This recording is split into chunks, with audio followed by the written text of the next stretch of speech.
muri cyubahiro c'Imana. Ico cyubahiro c'Imana mvuze ati muzamure ni kubera aho Imana yuye. Nkashimira umukozi w'Imana ngaha bangiye baransengera Imana ikankura muri urwo rupfu. Kuko je nari napfuye byaheze. Abantu bose bavuga ko napfuye. Nukuri ndashimira Imana iyo ngaha yankoreye ko ikankiza ikanzura mu bapfuye.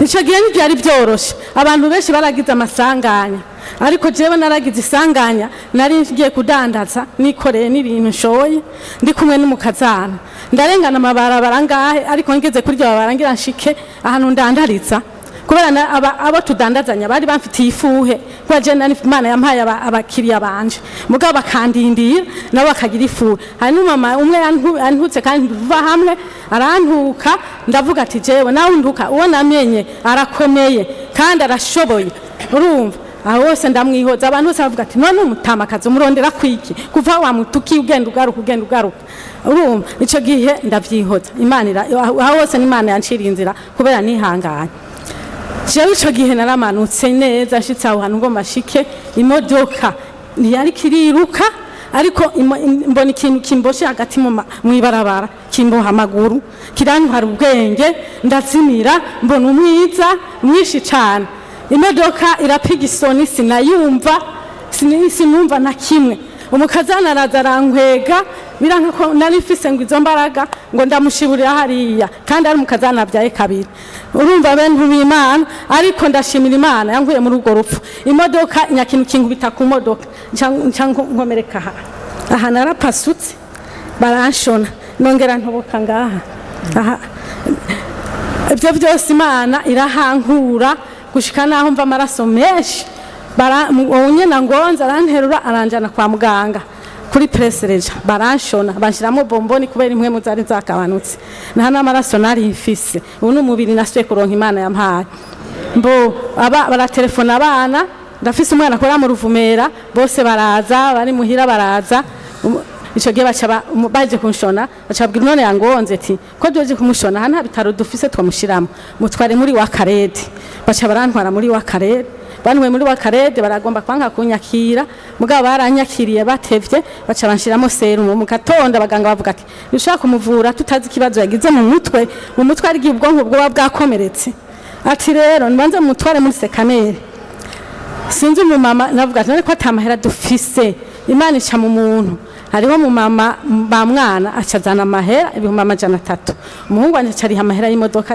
dutwara muri sekaneri yo mu kigo kutanganika barantwara unaguma njyamye nivyakunda ko mbyuka ngo nicane kubera numva ibizunguzungu byinshi umenga isirikiranjana baca bantwara muri sekaneri abo nsanzeho bacabona ndaremvye bavuga ati reka tumunyarutse tumupime baca barampima muri sekanere bampimye barandika impapuro bazizana no kuri wa Karede baraha abaganga bose baratumirana baratangara ngo mbega umutamakazi ngo twari twahebuye ngo none dusanze ngo Yesu ashimwe Yesu ashimwe kandi je ndashima Imana ko naje hano umunsi ugira kabiri nje muri deliverance hama je na umuntu sinadandaza birebire ariko naradandaza byari vyahomvye vyose hama naritavye amasengesho ya dimanche umukozi w'Imana aravuga ati umurozi abarobwa mugiye kumubona jewe naravyakiriye nkuko nakiriye ibindi vyose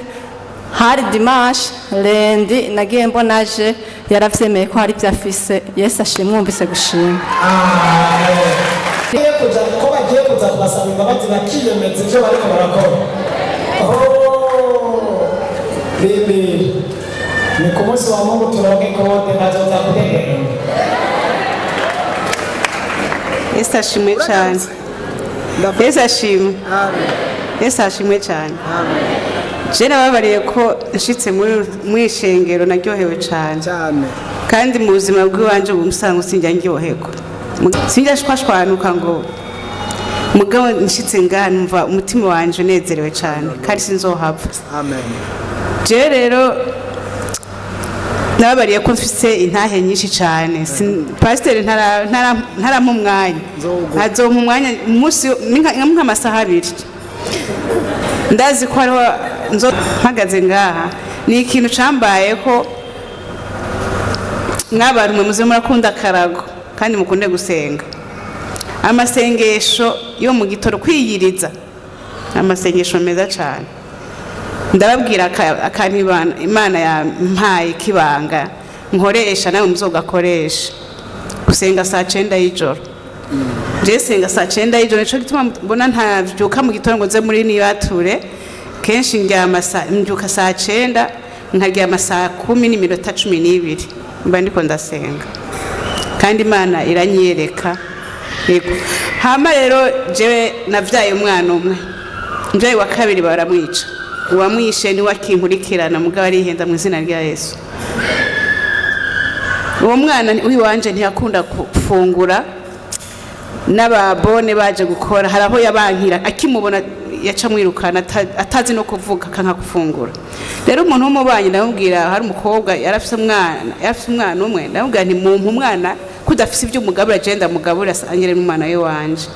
Umubanyi wiwanje aramunyiba umwana w'imyaka 7. Yego ni maceya cyane.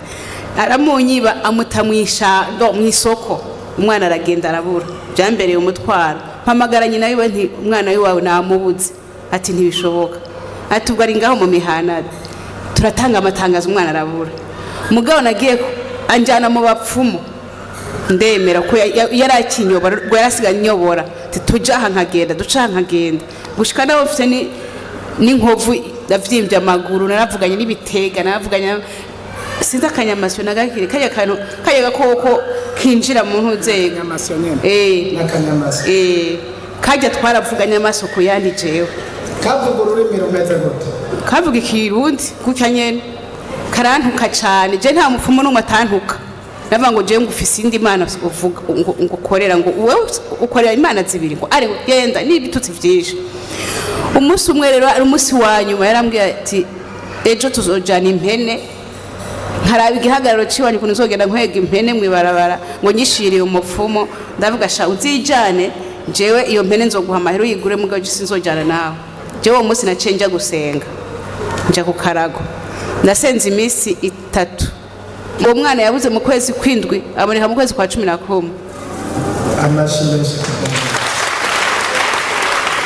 Ubu rero ndashima Imana nta mugozi ifise mugabo bimaze n'igihe kirekire mugabo ico cyose iyo mbyibuze ndavuga nti bizoza ntanga ishimwe ku Mana numve ko ndemeshe n'abandi ko kurenganywa bibaho. Yesu ndashimwe cyane. Sengesho ko naributse ko basenga kwa 4 hama ndahaciye nsanga hari igikorwa bategekanije cyuko gutanga ikimazi baravuga ibisabwa ndavye mu isakoshi ndandebuka ko mfise 5000 ndavuga ati naho ntari nabyumvise reka ntanga ikimazi ndagitanga ntashe nza mbona message ivuga ngo umuntu ambwiye ati nzoza kandi nzorari wawe ndiyumvira ati ashanzo mwakira gotse ko mbona uburyo atabwo hayo umwana amubwira ati karibu aje uwo muntu acarambaza mbega ngo bana ngo ararisha amahera y'ishuri ndababwira ati nararisha igice cya mbere n'icya kabiri mugabo wo ntararihira acarambwira ati abana ndabarihiye igice cya 3 cyose ti kandi nawewe byose hamwe y'amafaranga 300 ku bihumbi 5 byonyine natanze nabonye umenga ni gitangaza kuri jewe ndashima Imana rero cyane kubw'ivyo.